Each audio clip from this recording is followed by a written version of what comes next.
네, 안녕하세요. 주식은 역시 기리기리새 기리십니다. 안녕하세요, 여러분들. 자, 오늘 증시 어제 미국이 휴장이라 그런지 뭔가 좀 애매한 모습을 나타냈습니다. 오늘 저녁 미국장이 뜨겁길 바라며 빠르게 공부해 보도록 할게요. 같이 공부하시죠. 렛츠 기릿.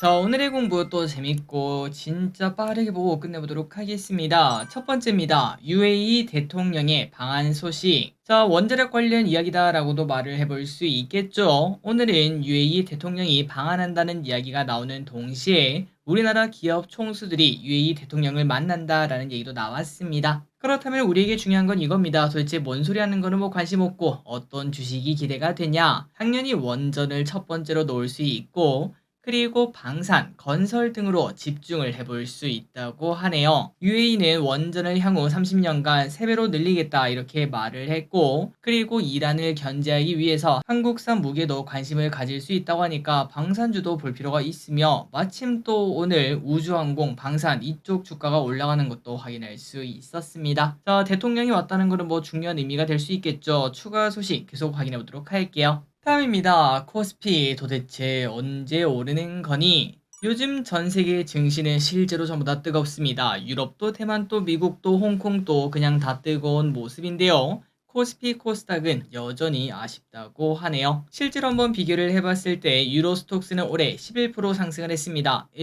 뜨거운 일본은 16%나 급등했고 홍콩도 12%나 상승하는 모습을 나타났으나 그런데 코스피는 2% 상승으로 아마 기름분들 들으셨을 때 깜짝 놀라셨을 것 같아요. 야, 이 정도밖에 안 올랐어? 어쩐지 내 계좌가 요 모양 요 꼴이더라 라고 하실 것 같습니다. 자, 그런데 중요한 거는 우리한테 호재도 있었습니다. 바로 밸류 프로그램이었죠. 밸류 프로그램 때문에 뭐 은행주라든지 완성차라든지 꽤나 주가가 많이 올랐는데도 불구하고 코스피는 2% 상승으로 이렇게 힘이 없는 모습이 나타나고 있습니다. 만약에 가정을 해보자면 밸류 프로그램이 없었다. 실제로 마이너스 수익률까지도 가능했다라고도 말할 수 있겠죠. 다만 어제 이어 오늘까지 바닥권, 삼성전자의 바닥권 상승이 나타났는데 추가 상승이 이어질지 한번 체크해 보도록 하겠습니다. 만약에 삼성전자에 대해서 분위기가 확 바뀌면서 8만전자, 9만전자 막 돌파하는 모습을 나타내면은 코스피 3000 순식간에 도달할 수도 있겠죠.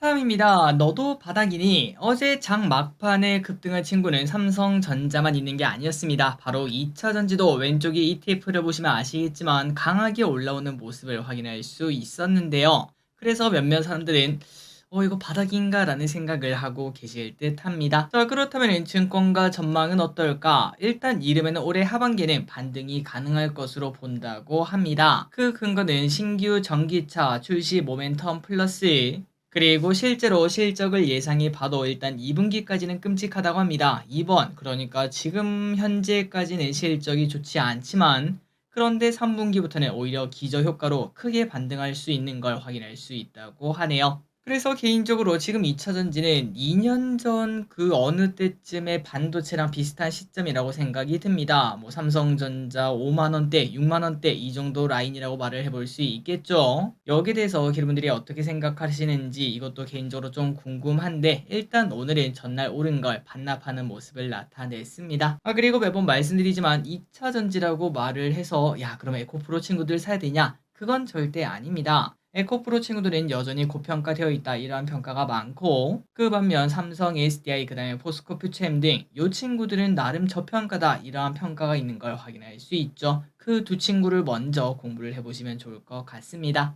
다음입니다. 서학김이 주식 결제 주기 하루 단축 시작.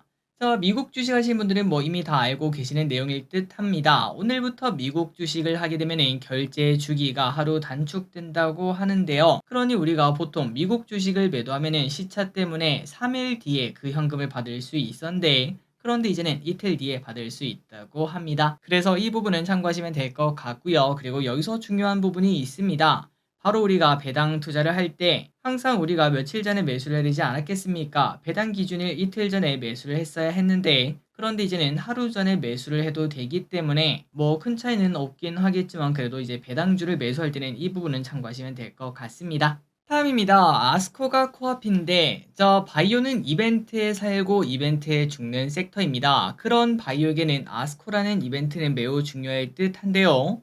그런데 요즘 바이오의 투자 심리가 그렇게 좋지만은 않다고 합니다. HLB가 크게 한번 넘어져서 그런지 아스코 참여 기업들의 대부분 하락하는 모습을 나타내고 있고, 그 중심에는 외국인의 매도가 나타나고 있다고 하네요. 그래서 최근 들어 바이오 관련주들의 투자 심리가 나쁜 이유가 뭔가 봤더니, 최근 이제 아스코 참여 기업들의 초록이 공개가 되었는데 여기서 그렇게 엄청나게 기대가 터질 만한 그러한 내용이 없었다고 합니다. 그러니까 기대감에 살고 기대감에 죽는 바이오다 보니까 기대감이 부족한 바이오는 하락할 수밖에 없다는 거겠죠. 다만 또 이 와중에 아이러니하게도 실패를 맛본 HLB, 그 친구는 다시 기대감이 불거져 나오며 주가가 최근 들어 다시 급등하고 있는 걸 확인할 수 있습니다. 그리고 바이오에 대해서 한번 말씀을 드리자면은, 하루하루 주가 흐름은 우리가 알 수가 없지만, 그런데 이때까지 통계적으로 봤을 때 금리 인하기에는 무조건 바이오가 올랐다라는 공식이 있습니다. 그렇기 때문에 조금 길게 한 6개월에서 1년, 이제 금리 인하 곧 시작하지 않겠습니까? 그 기간 동안 장기 투자를 하고, 그 다음에 또 이제 개별 종목을 공부하기는 우리가 많이 어려우니까 ETF로 대체 투자를 해보는 것도 나쁘지 않을 거라고 저는 생각하고 있습니다. 다음입니다. 온다네 온다네, 공모주가 온다네. 갑자기 7분 돼지찌개 맞나요? 그게 생각나는 소식입니다. 백종원의 더본 코리아가 상장에 돌입한다는 소식. 예상 기업 가치는 4천억 정도로 생각이 된다고 합니다. 자, 이번 주에 코스피 상장을 위한 예비 심사 청구서를 제출할 계획이라고 하며 우리에게 곧 다가온다는 의미겠죠. 좋은 공모주가 되기를 진심으로 바랍니다. 다음입니다. 붉은 사막, 기대감 챙겨야죠. 최근 게임주 흐름이 그렇게 나쁘지는 않았습니다. 왼쪽에 보다시피 오늘은 좀 하락하고 있지만 최근에 쭉 올라오는 모습을 나타냈죠. 이 와중에 키움증권은 펄어비스에 대해서 붉은 사막의 기대감이 올 하반기 커질 수 있다며 매수 의견을 유지했다고 합니다. 그렇다면 이제 어떠한 기대감이 있는가? 일단은 붉은 사막 아직까지 출시는 되지 않았지만 올 8월에 게임스컴, 그 다음에 11월에는 지스타에서 여기에서 붉은 사막의 기대감이 커질 수 있다고 하며, 또한 검은 사막에 중국 판호 관련 소식이 나오게 된다면 더 큰 기대감까지 등장할 수 있다고 하네요. 저기리스는 개인적으로 게임주, 바이오, 2차전지, 엔터 등 전부 다 한 흐름으로 보고 있습니다. 최근 요 친구들 바닥권에서 머무르고 있는데 결국 내년쯤이 되었을 때는 이거 작년에 샀어야 됐는데 그런 얘기가 나오는 섹터가 아닌가라고 생각하고 있어요. 다음입니다. 하지만 게임주가 오늘 하락하고 있다는 걸 확인했었는데요. 그렇다면 하락한 이유가 뭔지 보도록 하겠습니다. 그 일은 바로 이 소식 때문이었습니다. 공정위에서 크래프톤, 그 다음에 컴투스를 조사를 한다는 이야기가 나왔는데요. 어떤 걸 조사하나 봤더니 최근에 많이 시끄러웠던 그 부분이죠. 확률형 아이템 관련 자료를 본다고 하며, 일단 공정위는 확률 정보를 실제와 다르게 고지했을 것으로 본다고 합니다. 그래서 이러한 소식이 나타나자 오늘 게임주는 전부 다 크게 하락하는 모습이 나타났다고 하네요. 그리고 엔터 관련 이야기도 좀 보도록 하겠습니다. 오늘 엔터는 SM에서 나온 블록들 소식, 그리고 게임은 방금 봤던 공정위 조사 소식 등의 엔터주와 게임주는 하락을 피하지 못했습니다. 그런데 이 와중에 호재는 조금 등장을 했었다고 하는데요. 그 호재가 뭔가 바로 UAE 대통령이었습니다. 국내 대기업 총수들만 만나나 했더니 그게 다가 아니라 방시혁 하이브 의장, 김택진 NC소프트 대표 이사를 만난다, 요러한 소식이 오늘 등장을 했다고 합니다. 그러니까 엔터 그리고 게임에도 UAE와 협력 이야기가 등장할 수 있다는 건데요. 과연 안 그래도 중국과의 한한령 해제 기대감, 요런 것들도 좀 나타나는 시점 아니겠습니까? 겹호재라는 게 등장할 수 있을지 확인해 보도록 하겠습니다. 다음입니다. 냉동 삼겹살도 비싸요. 최근 뉴트로 열풍의 냉동 삼겹살이 SNS를 타면서 인기를 끌고 있습니다. 그런데 그러다 보니까 냉삼이 오히려 그냥 일반 삼겹살 가격이랑 비슷해지는 모습이 나타난다고 합니다. 기름들이 아시다시피 냉삼 하면은 보통 대표적인 서민 음식입니다. 당연히 생삼겹보다 싸다 보니까 고기는 먹고 싶은데 삼겹살은 좀 부담되는 그런 분들이 많이 찾았다라고 말을 해볼 수 있는데, 하지만 요즘은 뭔가 뉴트로, 감성 이러한 얘기가 나오며 냉삼의 인기가 올라가고 있어서 오히려 어떤 집을 가면은 그냥 삼겹살보다 냉삼이 더 비싼 집도 확인할 수 있다고 하네요. 이게 바로 주객전도인가 라는 생각이 들기도 하는데, 어쨌든 냉삼 인기가 그렇게 좋다고 합니다. 다음입니다. 소스는 남는다. 저 세계에 유행하는 음식은 사라져도 소스만큼은 남는다, 이런 얘기가 있습니다. 우리가 지금 토마토 케첩을 먹거나 아니면 굴소스 같은 걸 먹거나 혹은 그 외에도 정말 세계에서 왔던 그런 많은 소스가 있지 않겠습니까? 그런데 그 반대로 전 세계 식탁에 우리나라 소스가 올라가는 흐름도 최근 나타나고 있다고 하네요. 아니 길이 근데 우리나라 소스는 좀 그 약간 강한 맛이 있잖아. 그래서 그게 가능할까라는 생각을 해봤는데 놀랍게도 가능하다고 합니다. 대표적으로 사우디를 들 수 있을 것 같은데 원래 사우디는 대부분 소금으로 간을 했었는데 어느 순간부터 이제 사우디 내 필리핀 가사 도우미들이 한국 간장으로 조리하기 시작해 사우디 내에서는 이제 간장을 쓰는 게 흔해진 걸 확인할 수 있습니다. 그래서 한국 간장의 중동 수출량이 생각보다 많은 걸 확인할 수 있다고 하네요. 그리고 또 그 외에도 요즘 SNS 같은 걸 보면은 한국 고추장을 먹는 그러한 영상도 많다고 합니다. 그런 식으로 한국 전통 장르들이 인기를 얻기 시작하고 그러다 보니까 실제로 타겟, 마이어, 아마존 등 거기서는 PB 상품 고추장을 판매하고 있다고 합니다. 그러니까 우리도 토마토 케첩을 오뚜기 아니면 뭐 이마트 거기서 만든 걸 사 먹지 않겠습니까? 그런 것처럼 외국에서도 고추장을 거기서 만든 걸 사 먹는다는 거겠죠. 그래서 개인적으로 고추장이랑 간장 물론 그것도 좋긴 한데 그거보다 불닭 소스가 진짜 찐 아닐까 이런 생각을 조금 해봤습니다. 다음입니다. 어제에 이어 삼성전자가 오늘 또 상승하는 모습입니다. 그 중심에는 AMD가 차세대 제품에 삼성전자 3나노급을 사용하겠다 이렇게 말을 했기 때문인데요. 그리고 여기서 나온 기술 이름이 하나 있는데 바로 GAA 기술이라고 합니다. 그렇다면 GAA가 뭔가 봤더니 누설되는 전류를 줄이고 전류를 세밀하게 조절하는 데 장점이 있는 공정 기술이라고 하니까 참고하시면 될 것 같고 그래서 오늘 솔브레인이라는 기업이 대표적 GAA 관련주라고 하는데요. 이 친구가 무려 10%나 오르는 모습을 나타냈다고 합니다. 추가 상승이 나타날지 그 다음에 GAA 관련주가 다른 건 뭐가 있는지 한번 보시면 좋을 것 같습니다. 다음입니다. 오늘 자율주행 관련주가 조금 좋다 말았는데요. 이 소식 때문에 그랬죠. 현대차 그룹이 오버추어의 신규 회원사로 가입했다는 이야기가 나왔습니다. 이 소식으로 어제 시간에서 자율주행 관련주가 상한가를 기록하고 오늘 오전에도 상승하는 모습을 나타내기도 했었죠. 그래서 오버추어가 도대체 뭔가 하고 봤더니 마이크로소프트, 메타, 아마존 등 해외 빅테크 기업들이 구글맵 종속에서 벗어나기 위해 설립한 프로젝트 재단이라고 합니다. 그래서 여기에 완성차 중 오버추어에 가입한 회원사는 폭스바겐에 이어 현대차가 두 번째라고 하네요.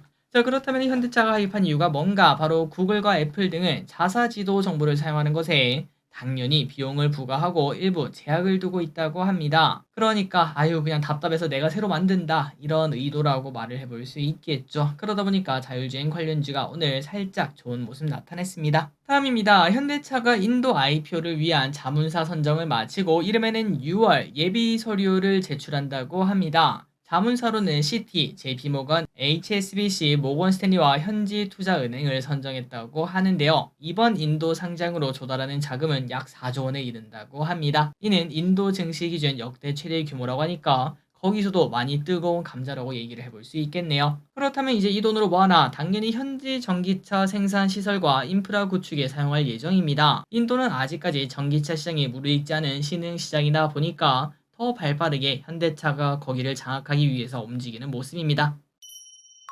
다음입니다. 최근 미국과 유럽이 중국을 견제하는 모습을 보여주고 있죠. 그러다 보니까 중국도 가만히 있지 않았습니다. 중국 정부는 대형 수입차에 붙는 관세를 25%까지 올리는 방안을 검토하고 있다고 합니다. 그런데 그렇게 되면은 옆에서 가만히 있던 우리나라 제네시스가 타격을 입을 수 있다고 하는데요. 벤츠나 BMW 등 이러한 제네시스 경쟁사라고 볼 수 있는데 이 친구들은 현지에서 생산하고 있어서 큰 영향이 없지만 제네시스는 전부 한국에서 생산하고 수출하기 때문에 이 피해를 오롯이 볼 수밖에 없다고 합니다. 그런데 이게 그나마 다행이라고 될진 모르겠지만 22년 기준 제네시스의 중국 판매량은 1,400대밖에 안 되었다고 합니다. 우리나라에서도 1,400대 팔렸다고 하면은 상당히 적다, 발견하기도 힘들다 이런 얘기를 해볼 수 있겠는데 중국 그 큰 땅에서 1,400대는 사실 찾아보기도 힘들 정도의 수량이라고 말을 해볼 수 있겠죠.